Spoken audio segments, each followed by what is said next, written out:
Mer d'huile, soleil radieux au-dessus du port du Morez Rouge à Cannes. Les conditions sont idéales pour une session plongée dans la Méditerranée.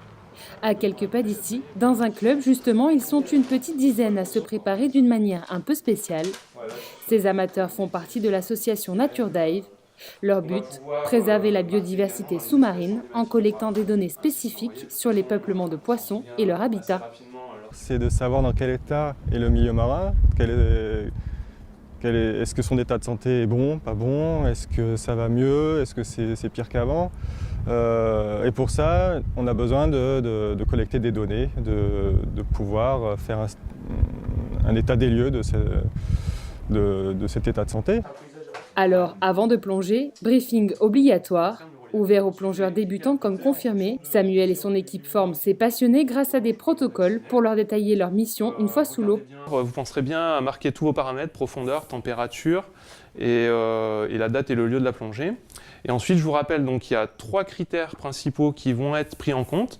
Le premier, c'est le critère physique qui va uniquement en fait, représenter l'indice paysager en ce qui concerne le relief, c'est-à-dire tout ce qui est nature du relief, roches, corail, coralligène, sable, herbier de Posidonie. Ces protocoles sont très adaptés et très simplifiés. C'est-à-dire que, par exemple, si on prend le protocole paysager, c'est concrètement juste de l'observation sous l'eau. C'est-à-dire qu'on va regarder le relief, regarder les populations qui sont présentes, regarder les pressions exercées par l'homme, que ce soit des pressions de pollution ou alors des pressions positives comme les aménagements. Et ensuite, on va pouvoir quantifier par le biais d'indices et de notations tous ces petits indices. Donc ça, c'est un protocole qui est vraiment très simple, qui peut être réalisé par des plongeurs qui ont juste 2-3 plongées, juste avec un niveau 1 par exemple. Donc c'est vraiment très simple. Après, on a d'autres protocoles comme celui du comptage des poissons, qui là est un peu plus évolué. Et donc là, il va falloir quand même avoir une certaine maîtrise sous l'eau, puisqu'il va falloir prendre des notes en même temps et aussi pouvoir reconnaître les poissons. Les plongeurs auront à observer une vingtaine d'espèces sous l'eau. Ils cibleront en priorité des espèces qui se situent le plus haut possible sur la chaîne alimentaire. On va cibler des espèces qui sont indicatrices, qui sont en haute chaîne alimentaire. Et pourquoi ? Parce que si elles sont présentes ou absentes, elles vont vraiment nous donner un aperçu de l'état de santé. Si elles sont absentes, c'est qu'il y a quelque chose qui ne va pas, il y a un dérèglement, il y a un déséquilibre qui fait que le milieu est déséquilibré. Dans un tel contexte, Jean-Vincent, canois de 24 ans, est comme un poisson dans l'eau. Il n'a qu'une hâte, mettre en pratique ce qu'il a appris durant ses études de recherche en biologie et écologie marine à l'université de Nice. C'est parfait pour ma passion de la mer et des espèces et de la biodiversité. Et donc je peux plonger et participer à des sciences participatives avec mes professeurs en plus qui m'ont formé à l'université. Donc c'est nickel dans ce que je veux et dans ce que je recherche. Moi j'en ai pas peur, au contraire ça me fascine. Et justement il y a des capacités de survie sous l'eau qui sont tellement incroyables. À voir, à observer des couleurs en Méditerranée qui sont magnifiques alors qu'on pourrait penser que c'est vachement terne. Et donc il y a tout ce côté, on va dire, biodiversité, lien entre eux, qui m'intéresse énormément, ces relations, et voir comment ça s'agence avec le milieu, ça s'agence entre eux. Florence, elle, a rejoint le club par conviction. Cette canoise plonge depuis 32 ans et avait déjà la fibre de la protection du patrimoine avant de s'engager auprès de Nature Dive. Disons que j'ai vu au cours de toutes ces années en fait, l'impact des constructions, l'impact aussi du tourisme, de la pêche, détruire des habitats. Et comment évolue la région, forcément ça va empirer. Donc si on n'agit pas pour préserver au moins quelques espaces, on risque de perdre tout notre patrimoine. En revanche, il y a bien quelque chose de nouveau pour Florence, le comptage des différentes espèces de poissons. Même si je connais bien l'environnement, la faune, relativement bien pour quelqu'un qui n'est pas scientifique, c'est pas évident. C'est-à-dire qu'il faut le faire 2-3 fois pour acquérir de bons automatismes. Mais c'est intéressant parce que du coup on s'intéresse encore plus à la faune et aux poissons. Donc on est plus curieux de ce qui se passe. L'association Nature Dive, qui regroupe une trentaine de plongeurs, a vu le jour fin 2017, suite à un congrès sur la protection de la biodiversité marine où le projet rencontre un réel succès.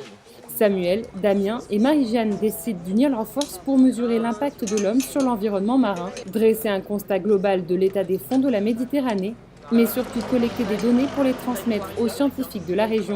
Justement, c'est ce qui manque énormément auprès des gestionnaires, des scientifiques, c'est qu'ils n'ont pas forcément des données sur l'ensemble de la façade côtière. Ils ont certaines données qui sont collectées seulement de temps en temps, tous les 2-3 ans, sur des endroits très précis. Là, l'intérêt, c'est de faire participer les plongeurs citoyens pour avoir beaucoup plus de données, avoir une vision beaucoup plus large et le faire sur du long terme. Peu avant midi, le petit groupe prend enfin la mer, direction les îles de l'Érins.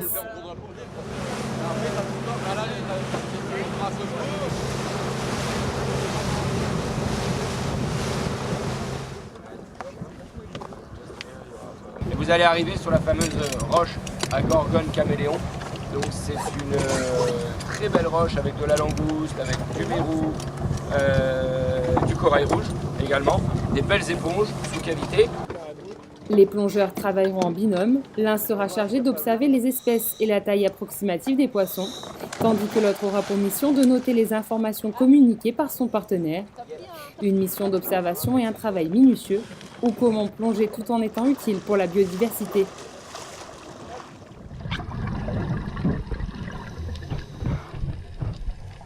Ou comment plonger tout en étant utile pour la biodiversité. Ces plongeurs peaufinent encore leur formation. D'ici un mois, ils n'auront plus besoin de briefing et pourront être envoyés sur différents sites de plongée pour recenser les peuplements de poissons. Comme on l'ouvre à tout plongeur, même des débutants, qui n'ont pas forcément l'habitude de distinguer chaque espèce de poisson, il y en a quand même 23 différentes, il faut s'entraîner un petit peu l'œil. Et la partie un peu plus délicate, on va dire, qu'il faut que du coup on contrôle au moins une première fois, c'est l'estimation de la taille des poissons. Parce que sous l'eau, 20 cm, quand on n'est pas juste à côté du poisson, c'est pas évident effectivement d'estimer la bonne taille. Après 45 minutes passées sous l'eau, il est déjà temps pour l'équipe de plongeurs de remonter à la surface. Et les réactions sont unanimes et tous ont joint l'utile à l'agréable. Très intéressant. On a vu beaucoup de poissons aujourd'hui, les sards et aussi on a vu les très jolies gorgonias avec les couleurs différentes. Et on a vu une murène. Non, pour le moment, je dois apprendre beaucoup, mais c'est très intéressant et on essaie de faire le progrès. Super, ouais. C'est magnifique. Là, on a fait tout le site jusqu'au bout, jusqu'aux Gorgones et au retour, les comptages sur le plateau. Vraiment, super site.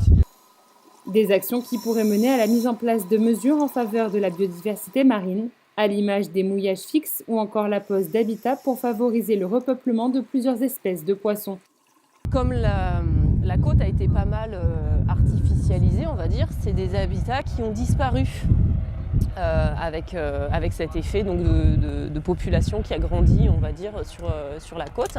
Et du coup, ça veut dire simplement qu'on va restaurer, on va leur rendre des habitats pour qu'ils puissent grandir et qu'on retrouve les peuplements de poissons qu'il y avait à l'origine, on va dire, dans ces sites qui sont très très beaux. Sur le long terme, le but est donc de créer un réseau de plongeurs bénévoles répartis le long des côtes méditerranéennes. On s'est aperçu qu'il y a beaucoup de ces plongeurs qui aimeraient s'investir et qui aimeraient surtout connaître le milieu dans lequel ils plongent. Et donc à l'aide de ces protocoles, qui sont des protocoles scientifiques, qui sont simplifiés et adaptés pour des personnes qui sont non scientifiques, on a pu mettre à leur disposition donc, des petites formations qui vont ensuite leur permettre de faire leurs observations sous l'eau et ensuite de récolter leurs données. Une fois rentrés au club, l'heure est à la comparaison des données. Chacun détaille les espèces observées. L'association va ainsi pouvoir les comparer avec les données précédemment récoltées et les envoyer aux scientifiques de la région. Après, parmi les sards, donc sards à tête noire, sards commun. Ouais, sards commun, Petit et grand aussi. Petit grand pour sards commun et plus petit pour sards à tête noire. Ok, donc une limite avec le sards commun. L'avantage, c'est que les citoyens, en faisant ça, déjà, ils se sentent impliqués dans, on va dire, les engagements des gestionnaires des différentes villes qui sont partenaires avec nous et qui vont pouvoir contribuer concrètement on va dire, à la mise en place de gestion et de sensibilisation. Donc déjà, c'est des personnes qui vont être sensibilisées, ces plongeurs-là, et qui vont pouvoir ensuite sensibiliser eux-mêmes autour d'eux toutes les autres personnes. C'est un peu des ambassadeurs. Et l'autre chose aussi, c'est grâce à ces protocoles, finalement, on s'aperçoit que ça leur permet aussi de pouvoir quantifier un petit peu l'état du site de plongée sur lequel ils sont. Chose que, en fait, on ne peut pas... Enfin, c'est très subjectif. Vous arrivez sur un site de plongée, quand vous ressortez, vous dites « Ah oui, c'est beau, j'ai vu tel poisson, telle espèce, un magnifique tombant. » Mais ensuite, c'est très difficile de mettre en comparaison par rapport, de quantifier, en fait, par rapport à un autre site de plongée. Et en fait, ces protocoles-là permettent, une fois remplis, et une fois qu'ils ont le retour, en fait, de ce qu'ils ont récolté, puisqu'on leur retransmet en fait les résultats, et de pouvoir ensuite comparer avec ce qu'ils ont fait le mois dernier sur un autre site, par exemple, ou par rapport à des données qui ont déjà été publiées par les scientifiques il y a quelques années de ça en arrière. Et donc là, concrètement, ils vont prendre la mesure de l'évolution sur le site de plongée, savoir si ça s'améliore ou si ça se dégrade. Et ça, c'est une chose, je trouve, assez importante pour eux, parce que finalement, ils vont pouvoir vraiment quantifier à ce moment-là et dire « Ah oui, effectivement, il faut protéger cette zone » ou alors « Oui, nous sommes en train de voir des espèces revenir, des peuplements ». Et le temps presse. Le constat dressé par Samuel au fil des années est alarmant. On voit déjà des choses, oui. C'est vrai que le fait d'appliquer les protocoles nous ouvre un peu plus les yeux sur les sites de plongée sur lesquels on allait.